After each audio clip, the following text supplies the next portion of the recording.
Welcome to Sweet Life Beat Life. We hope this video helps.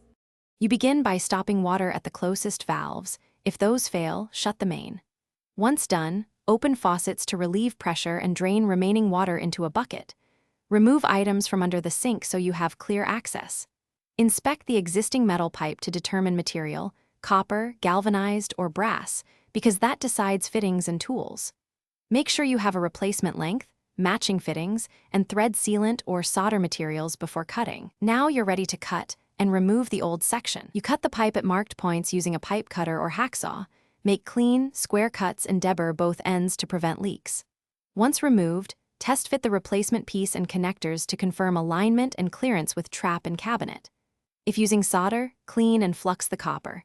If compression or push fit, ensure ferrule and nut are seated correctly. Tighten compression nuts finger tight, then a 1/4 to 1/2 turn with a wrench. If soldering, heat evenly until solder flows smoothly.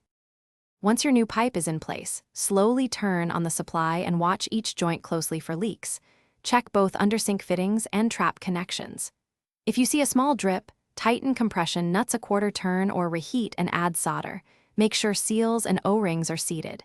If leaks persist, shut the water, remove the fitting, re-deburr and re-clean the ends, then reassemble. One key troubleshooting tip. Persistent leaks usually mean imperfect seating or contamination. Clean and reseat before replacing entire sections. Thanks for watching. Consider subscribing if we helped you.